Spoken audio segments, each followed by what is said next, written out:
बच्चों आज का जो टॉपिक है वो है cellular composition in the different organism. इसका कहने का मतलब ये है कि अनेक प्रकार के जीव जो इस पृथ्वी पर पाए जाते हैं उनके अंदर सेल्स की काउंटिंग की संख्या के आधार पर हम उनको कितने भागों में डिवाइड कर सकते हैं। अर्थात जैसे अमीबा है, यह एक कोशिकीय जीव है, तो एक कोशिकीय जीव को हम यूनिसेलुलर ऑर्गेनिज्म कहते हैं, जबकि इंसान, सभी प्रकार के जानवर, एनिमल्स और प्लांट, ये सभी जो है मल्टीसेलुलर हैं, क्योंकि इनके अंदर एक से ज़्यादा सेल्स पाए जाते हैं। तो इस पृथ्वी पर तमाम तरह के जीवों में विविधता है। तो हम काउंटिंग ऑफ सेल के आधार पर ये जानेंगे कि जितने भी जीव हैं क्या यूनिसेलुलर हैं या मल्टीसेलुलर हैं। इसके आधार पर हम इस कैटेगरी को देखेंगे। तो आज का टॉपिक है cellular composition in different organism, यानी कि अनेक प्रकार के जीवों में सेल का कंपोजिशन यानी कि कितने सेल होते हैं, इसके आधार पर हम लोग इस टॉपिक को डिराइव करेंगे। On the basis of the number of cell present in different organism, अनेक प्रकार के जीवों में यानी कितने सेल उपस्थित हैं, इसके आधार पर हम देख रहे हैं। Living organism classified into two types, जितने भी जीवित प्राणी हैं इनको दो कैटेगरी में बांटा गया है। फर्स्ट है यूनिसेलुलर, अब दूसरा है मल्टीसेलुलर ऑर्गेनिज्म। जो यूनिसेलुलर ऑर्गेनिज्म है यह सिंगल सेल्स के होते हैं, हैविंग सिंगल सेल्स, इनके पास केवल एक ही कोशिका होती है। जबकि मल्टीसेलुलर ऑर्गेनिज्म में हैविंग मैनी सेल्स, इनके पास अनेक सेल्स होते हैं। जैसे एक इंसान है, इंसान के पास अनेक प्रकार के सेल हैं, यानी अनेकों सेल हैं। हम कह सकते हैं कि मल्टीसेलुलर वो जीव होते हैं जिनके पास एक से अधिक सेल्स होते हैं, वह मल्टीसेलुलर है। सिंगल सेल में क्या है, इनके पास केवल एक ही सेल्स होता है। देखिए, every multicellular organism start its life as a single cell example that is zygote. जैसे जितने भी मल्टीसेलुलर जीव हैं सभी की स्टार्टिंग लाइफ सिंगल सेल से होती है। जैसे एग्जाम्पल बताया गया ज़ायगोट। जो ज़ायगोट बनता है वह सिंगल सेल से बनता है, फिर ये क्या करेगा, मल्टीप्लाई करेगा, जैसे which divides and form many cells. और ज़ायगोट जो है डिवाइड हो करके अनेक प्रकार के सेल्स में कन्वर्ट हो जाता है, जिसे हम मल्टीसेलुलर करने लगते हैं। यूनिसेलुलर एंड मल्टीसेलुलर ऑर्गेनिज्म में डिफरेंस देखते हैं। फर्स्ट डिफरेंस है सिंगल सेलुलर ऑर्गेनिज्म में composed of a single cells, जितने भी एक कोशिकीय जीव हैं केवल एक सेल से बने हुए हैं, जबकि इसमें मल्टीसेलुलर में composed of more than one cells, यानी जितने भी बहुकोशिकीय जीव हैं वह एक से ज़्यादा सेल से बने हुए हैं। इनकी शरीर एक से ज़्यादा सेल से बनी होती है। नंबर सेकंड है सिंगल बॉडी ऑर्गेनाइजेशन। इनमें केवल एक ही बॉडी होती है जो सभी कार्यों को करती है। मल्टीसेलुलर जीवों में कॉम्प्लेक्स बॉडी ऑर्गेनिज्म, इसमें संयुक्त या फिर जटिल बॉडी संरचना होती है। आगे है third number, no division of labour. इनमें श्रम विभाजन नहीं होता है। कहने का मतलब यहाँ पर यह है कि जब एक ही सेल है तो उसके अंदर श्रम का बंटवारा नहीं होता है।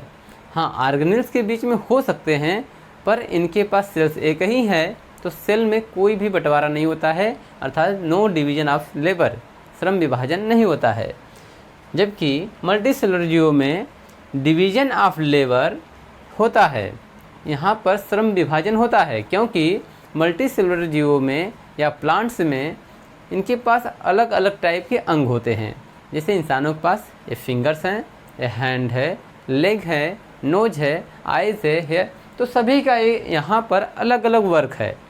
तो इस प्रकार सभी अंगों का अलग वर्क है, तो इसके आधार पर इनको में डिवीजन ऑफ लेबर पाया जाता है।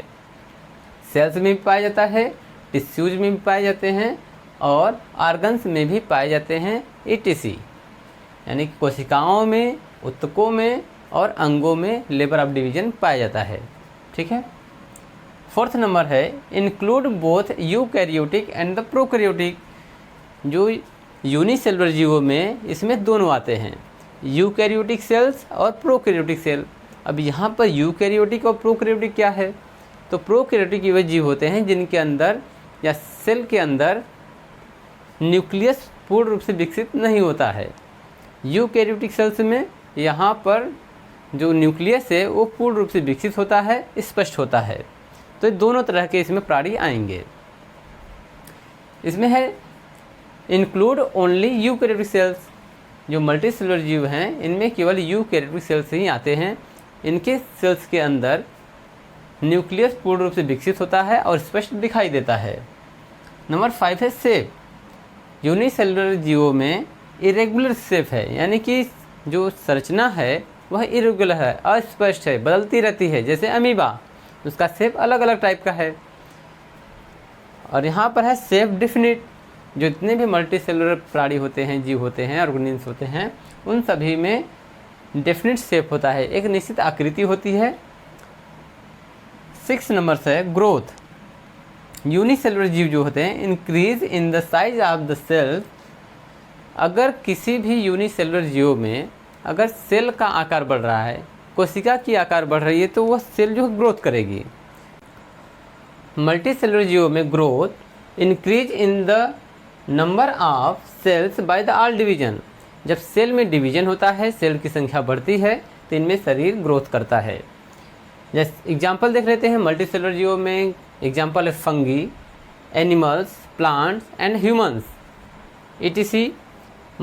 यूनिसेलुलर जीवों में है अमीबा, पैरामीशियम, क्लेमाइडोमोनास etc। तो यहाँ पर ये टॉपिक समाप्त होता है। टॉपिक हमारा था cellular composition in the different organism. इस बार रिवीजन कर लेते हैं। तो सबसे पहले हम लोगों ने जाना कि सेल्स की संख्या के आधार पर हम 2 कैटेगरी में इसको बांट सकते हैं, यूनिसेलुलर ऑर्गेनिज्म और मल्टी सेलुलर ऑर्गेनिज्म। यूनिसेलुलर एक सेल का बना होता है, मल्टी सेलुलर एक से अधिक सेल से बने होते हैं। आगे कह रहा है every multi cellular organism start its life as a single cells. सभी मल्टी सेलुलर जो जीव होते हैं अपनी लाइफ की शुरुआत एक सिंगल सेल से ही करते हैं, बाकी जो है वो मल्टीप्लाई होकर के वहाँ पर मल्टी सेलुलर बन जाता है। हम लोगों ने यहाँ पर डिफरेंस देखा कि एक कोश की जीवों में सिंगल सेल होते हैं, जबकि बहुकोश की जीवों में एक से ज़्यादा सेल होते हैं। इनका बॉडी ऑर्गेनाइजेशन जो होता है बहुत सिंपल होता है, बॉडी की बनावट बड़ी सिंपल होती है। यहाँ पर कॉम्प्लेक्स होता है, काफ़ी जटिल होता है। No division of labour. एक कोश की जीवों में लेबर का डिवीजन नहीं होता है, श्रम विभाजन नहीं होता है, जबकि बहुकोश की जीवों में यानी श्रम का विभाजन होता है। इसमें सेल्स, टिश्यू और ऑर्गन्स को अलग अलग कार्य दिए जाते हैं। जबकि including both eukaryotic and prokaryotic, इसमें यूकैरियोटिक और प्रोकैरियोटिक दोनों जीव आते हैं, जबकि यहाँ पर केवल यूकैरियोटिक जीव ही आते हैं। इनका शेप इरेगुलर होता है, निर्धारित नहीं होता है, अनिश्चित होता है, जबकि मल्टी सेलुलर जीवों में निश्चित होता है। इनका ग्रोथ सेल के आकार बढ़ने से होता है। इनका ग्रोथ जो है नंबर ऑफ सेल के बढ़ने से होता है। तो हम लोगों ने इसको रिवीजन कर लिया। धन्यवाद।